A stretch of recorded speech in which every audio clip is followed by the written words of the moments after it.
السلام علیکم۔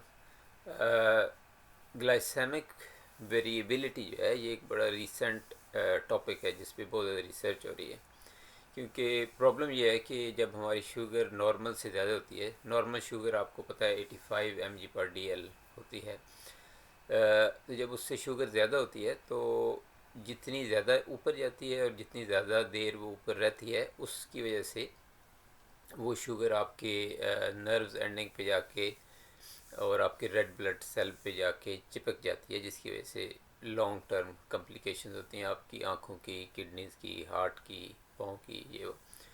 تو اس پہ بہت زیادہ ریسرچ ہو رہی ہے، جو بھی چل بھی رہی ہے، لیکن جو اپ ڈیٹڈ انفارمیشن ہے میں نے کہا آپ کو میں بتا دوں کہ گلائسیمک ویریبلٹی ہوتی کیا ہے اور کون سے لیول پہ جا کے آپ کی کمپلیکیشنز شروع ہوتی ہیں۔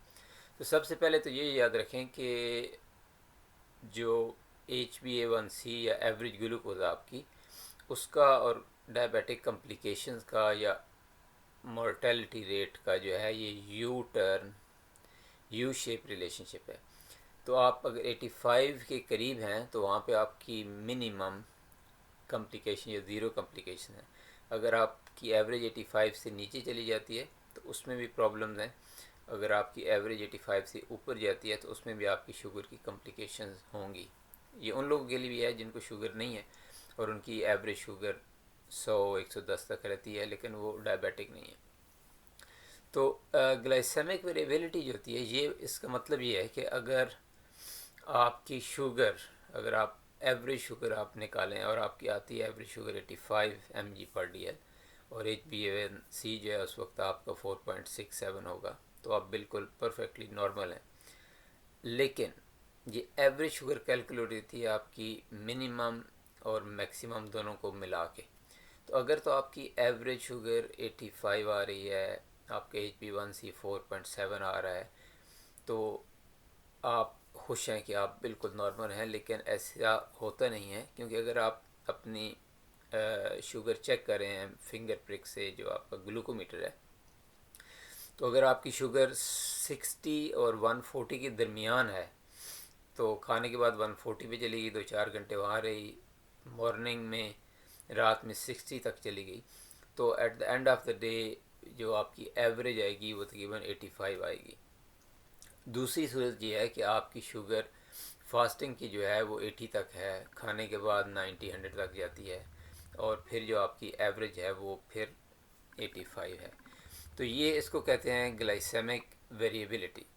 تو جتنی آپ کی شوگر کی ویریبلٹی جو ریڈنگ ہے وہ 85 سے اوپر اور نیچے جائے گا، اتنی آپ کی ویریبلٹی زیادہ ہوگی۔ تو جتنی آپ کی گلائسیمک ویریبلٹی زیادہ ہوگی اتنی آپ کو کمپلیکیشنز کے خطرات ہیں۔ تو اس لیے اگر آپ کی HbA1c اور ایوریج شوگر بالکل پرفیکٹلی نارمل ہے تو اس کے باوجود، اور آپ نان ڈائبیٹک ہیں، تو آپ چیک کریں اپنی شوگر کھانے کے 2 گھنٹے بعد اور فاسٹنگ شوگر چیک کریں گلوکومیٹر سے، اور دیکھیں کہ آپ کی رینج کتنی آ رہی ہے۔ تو جتنا اس رینج کو آپ کم کریں گے اتنی آپ کی شوگر کی کمپلیکیشنز کم ہو جائیں گی۔ تو اس لیے اگین یاد رکھیں کہ ایوریج شوگر جو ہے یہ سٹینڈرڈ نہیں ہے، سٹینڈرڈ یہ ہے کہ آپ کی گلائسیمک ویریبلٹی جو ہے وہ کتنی کم ہونی چاہیے۔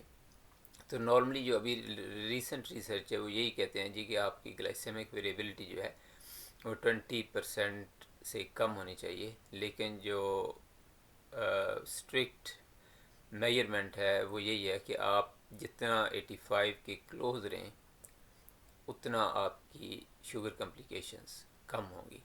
تو اس لیے ہمیشہ یاد رکھیں کہ آپ کی شوگر جو ہے وہ فاسٹنگ شوگر یا رینڈم شوگر اس پہ ڈیپینڈ نہیں کرے گی آپ کی کمپلیکیشن، بلکہ جتنا آپ کی ویریبلٹی ہوگی 85 سے نیچے اور اوپر اس پہ ڈیپینڈ کرے گی۔ تو یہ ایک نئی انفارمیشن تھی، میں نے آپ کہا کہ آپ کو بتا دوں۔ جو لوگ ٹائٹلی کنٹرول کریں اپنی گلوکوز شوگر کو تو اس کو دیکھ کے وہ اندازہ کر سکتے ہیں کہ کتنے ان کو کمپلیکیشنز کے خطرات کم ہیں۔ ٹھیک ہے جی، ملتے ہیں نیکسٹ ویڈیو کے ساتھ۔ السلام علیکم۔